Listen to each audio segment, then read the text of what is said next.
Hola a todos y a todas, hoy vamos a finalizar con esta unidad didáctica, el proceso de selección de personal. En esta última sección hemos visto anteriormente las herramientas para la evaluación de rasgos psicológicos y las herramientas para la evaluación de competencias y hoy vamos a ver las entrevistas de selección.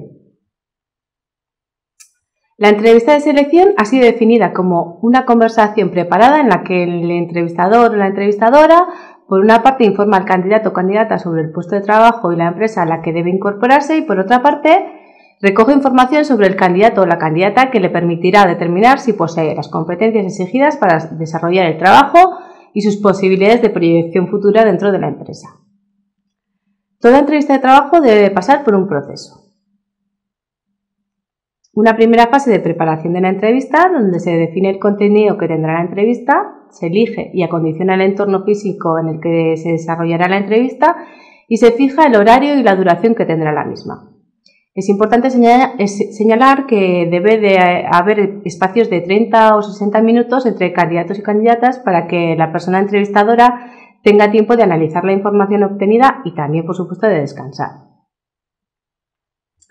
Pasamos a la segunda fase de acogida e inicio. La persona encargada de la entrevista debe de presentarse y también presentar a la organización a la que representa, encuadrar la entrevista en el proceso de selección en el que se encuentra.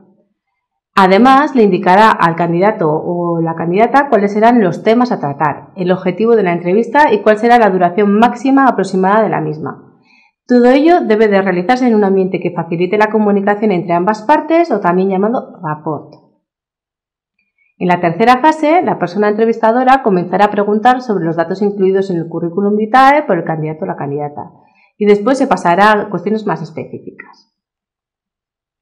En la cuarta fase, de finalización de la entrevista y despedida, la persona entrevistadora entenderá que ha llegado a esta fase cuando considere que ha obtenido la información necesaria para tomar la decisión acerca de si es idóneo o no el candidato o la candidata. Entonces le trasladará al candidato o a la candidata que ha terminado la entrevista y se le ofrecerá un tiempo para que realice las preguntas que considere oportunas. Finalmente, la persona entrevistadora agradecerá el interés mostrado para el puesto vacante y el tiempo dedicado al proceso de selección. Y además le informará sobre la probable fecha y la forma en que se le notificará la decisión final. La última fase, análisis de la información y toma de decisión, puede ser mucho más fácil de abordar si previamente se han cumplimentado unas fichas de evaluación u hojas de observación de los candidatos y candidatas a evaluar. Existe una serie de errores comunes que pueden darse en las entrevistas. Uno de los errores más comunes es cuando la persona entrevistadora toma una decisión respecto al candidato o candidata en función de la primera impresión que le ha causado. También tenemos el efecto halo, es otro de los errores que se puede cometer. Se produce cuando el entrevistador o la entrevistadora hace un juicio positivo o negativo sobre la capacidad de un candidato o candidata respecto al puesto de trabajo a desempeñar sobre la base de una sola característica. Por ejemplo, que habla bien o que tiene una buena presencia. El efecto contraste es otro de los errores que se puede cometer al realizar varias entrevistas. Este tipo de sesgo se da cuando la persona entrevistadora debe de evaluar a varios candidatos o candidatas y consciente o inconscientemente los compara entre ellos.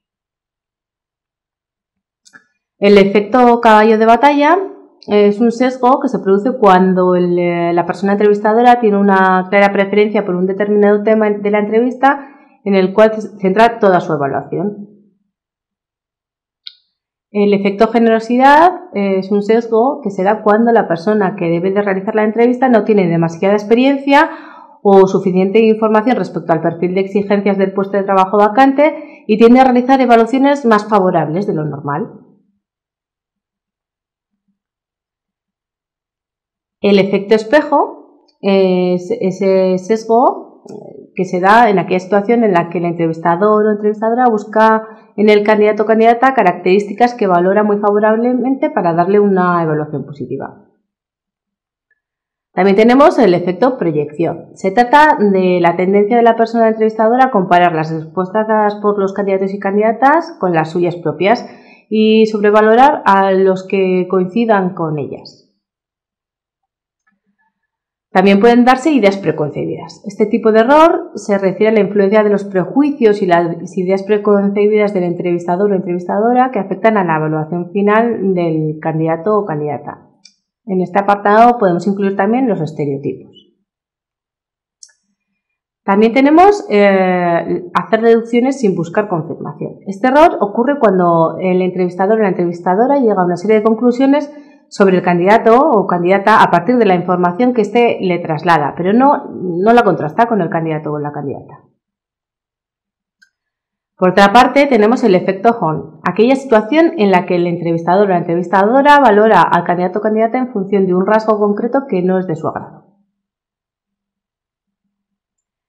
Y por último tenemos el efecto Greenspan. Se refiere a aquella situación en la que la persona entrevistadora da más valor a las respuestas en las que un candidato o candidata ha puesto más énfasis. Continuando con el tema, las entrevistas se pueden clasificar en función de la conducción de las mismas y en función del número de personas que intervienen en la misma. En función de la conducción tenemos aquellas entrevistas sin estructurar. En ella la persona entrevistadora realiza las preguntas que estima oportunas a cada uno de los participantes.